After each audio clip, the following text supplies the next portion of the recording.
Uma cidade dividida, famílias separadas por concreto, essa era a realidade de Berlim por quase 30 anos.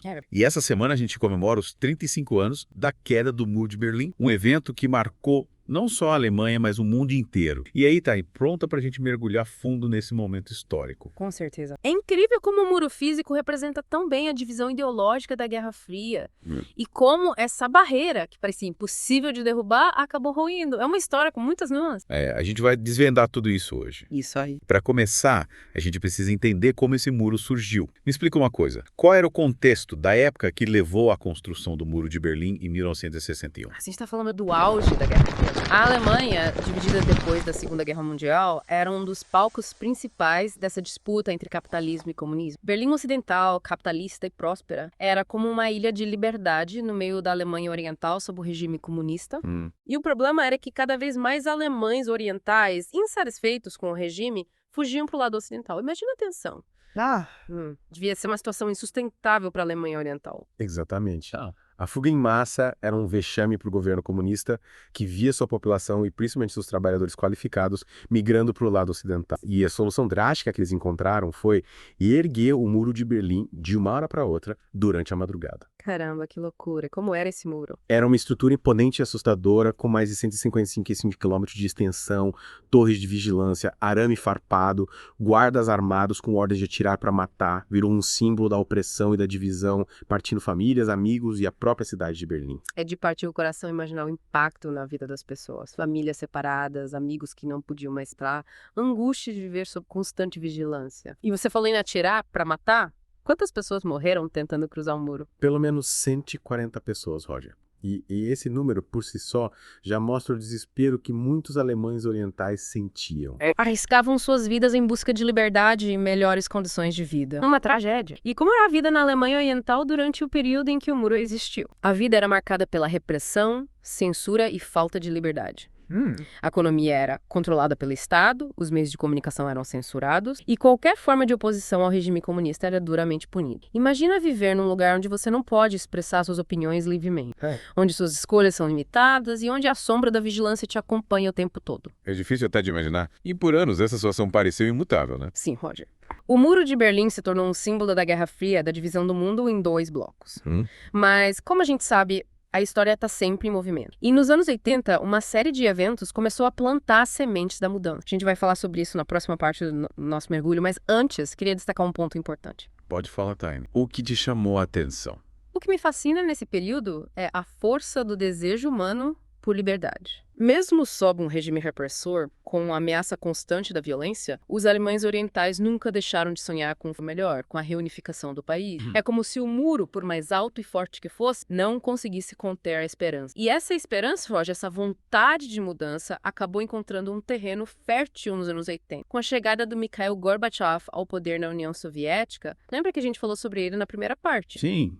Gorbachev. Você tinha comentado que as políticas dele foram fundamentais para o enfraquecimento do bloco comunista. Isso. Me explica melhor essa história, Tem. Quais foram essas políticas e por que elas tiveram um impacto tão grande? As duas principais políticas foram a Glasnost e a Perestroika. A Glasnost, que significa transparência. Ela visava a abrir o sistema soviético, permitindo maior liberdade de expressão e acesso à informação. Já a Perestroika, que a gente pode traduzir reestruturação, buscava reformar a economia soviética que estava estagnada. Entendi. Mas por que essas políticas, que pareciam ser internas da União Soviética, acabaram influenciando a queda do Muro de Berlim? Porque elas representaram uma brecha no sistema. A Glasnost permitiu que as pessoas, principalmente nos países do bloco comunista, começassem a questionar o regime, e a exigir mais liberdade. A Perestroika, por sua vez, expôs as fragilidades da economia soviética que não conseguia competir com o Ocidente. E essa crise na União Soviética acabou se espalhando pelos países do bloco comunista, né? Exatamente. A gente vê isso acontecendo em vários países da Europa Oriental, como na Polônia, com o movimento Solidariedade liderado por Lech Walesa, e na Hungria, que abriu suas fronteiras com a Áustria, permitindo a passagem de alemães orientais para o Ocidente, era o início do fim da cortina de ferro. E como essa onda de mudanças impactou a Alemanha Oriental? A pressão por mudanças aumentou muito na Alemanha Oriental. As pessoas viam o que estava acontecendo nos outros países do bloco comunista e se sentiam cada vez mais sufocadas pelo regime. E aí começam os protestos, certo? Sim.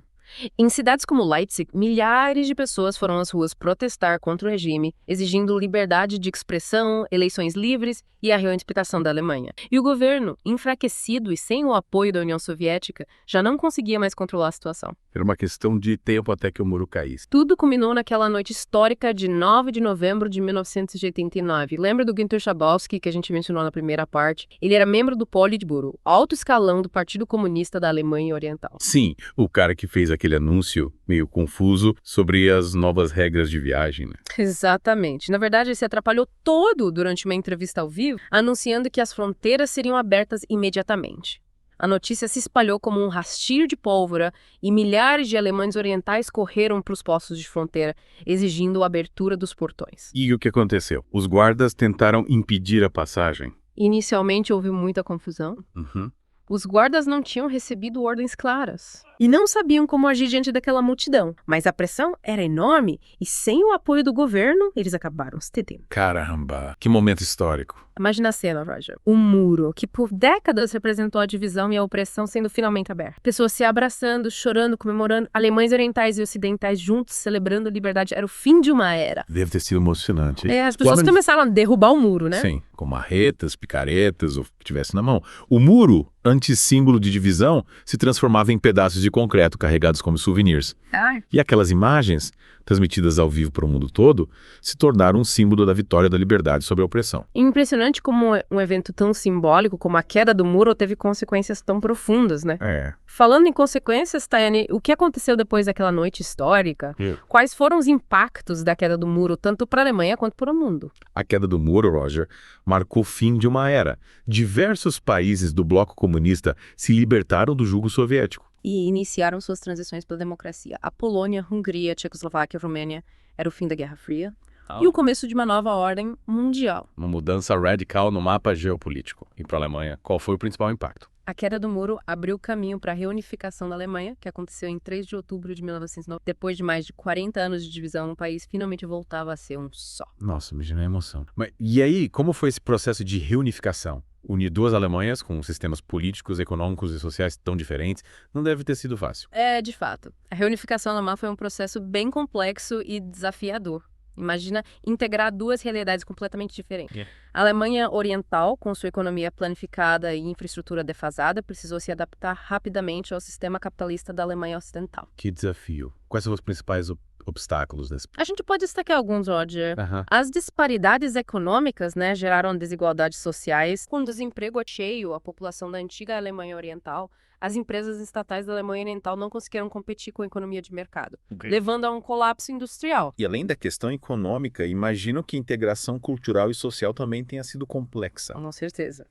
Superar décadas de divisão e construir uma nova identidade nacional unificada não foi e ainda não é uma tarefa simples. Existiam e ainda existem diferenças culturais, diferentes formas de pensar e agir, além de preconceitos de ambos os lados. Realmente não é algo que se resolva da noite para o dia. E mesmo depois de 35 anos da queda do muro, ainda é possível observar algumas diferenças entre o leste e o oeste da Alemanha, né? Sim, as marcas da divisão ainda são visíveis. A economia da antiga Alemanha Oriental ainda está em processo de recuperação, com indicadores sociais e econômicos ainda inferiores aos da parte ocidental, mas é importante ressaltar que a Alemanha tem feito um grande esforço para superar essas diferenças. Sim. E o que a gente pode aprender com a história da queda do Muro de Berlim, Tayane? A queda do Muro de Berlim nos mostra, acima de tudo, a força da esperança e da luta por liberdade. É um lembrete de que, por mais sólidas que pareçam, as barreiras podem ser superadas quando a vontade de mudança e a união das pessoas se mostram mais fortes.